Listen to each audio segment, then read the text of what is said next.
Halo, apa kabar rekan profesional? Kita bertemu lagi dalam acara Ngopi Pagi dan Opini Dunia Global. Pada hari ini kita akan membahas tentang pemikiran Presiden Soekarno atau dikenal dengan Bung Karno dalam menciptakan tata dunia baru.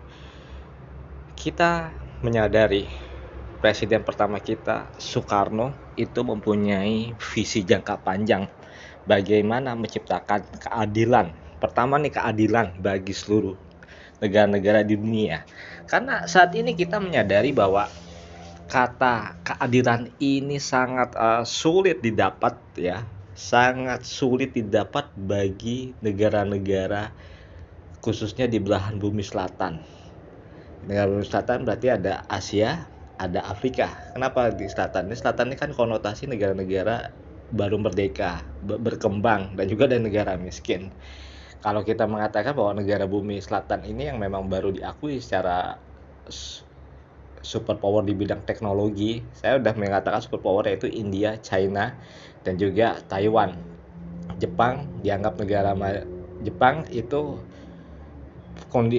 bisa dikatakan tidak di bagian selatan. Ini menurut analisa barat karena sudah negara maju. Jadi kalau kita mengatakan negara bagian di selatan itu negara yang baru merdeka, miskin, dan berkembang.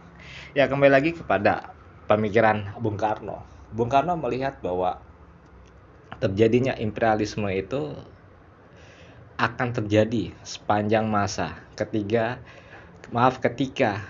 negara-negara kuat itu menindas negara lemah dengan berbagai macam rekayasa politik, ekonomi, perdagangan, teknologi, dan lain-lain.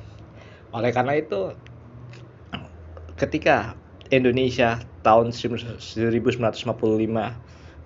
menyelenggarakan konferensi Asia Afrika di Bandung, semangat Bandung ini dihidupkan untuk memberikan motivasi ke banyak negara di Asia Afrika untuk menemukan jati dirinya sebagai negara merdeka.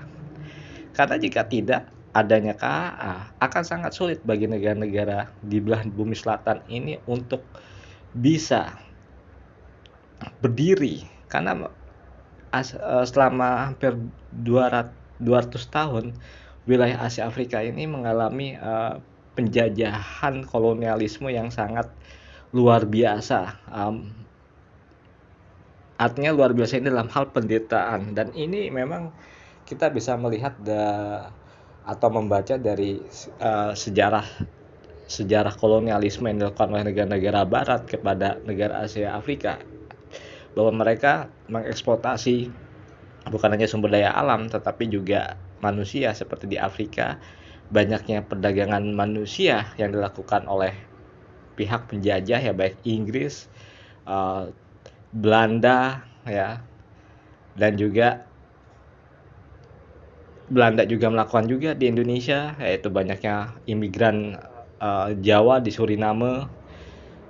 Perancis juga melakukan eksploitasi juga di wilayah Indochina, dan masih banyak negara-negara Eropa yang melakukan hal itu. Jadi kita belajar juga dari sejarah selama 200 tahun kolonialisme dunia barat di belahan bumi selatan, dalam hal ini Asia Afrika.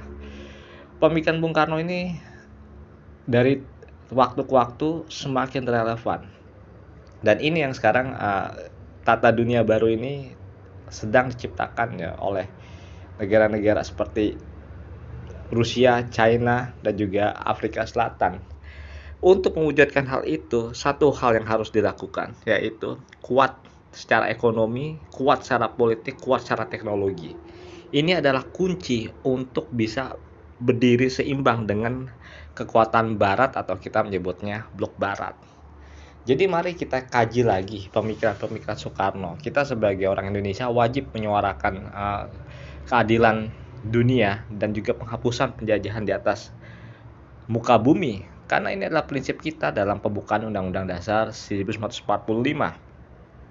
Inilah yang memberikan Indonesia ini sebuah kekuatan.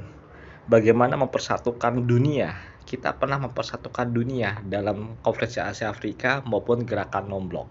Nah, nanti kita bisa bahas lebih jauh lagi tentang hal ini. Tetapi intinya adalah pemikiran Presiden Soekarno masih sangat relevan.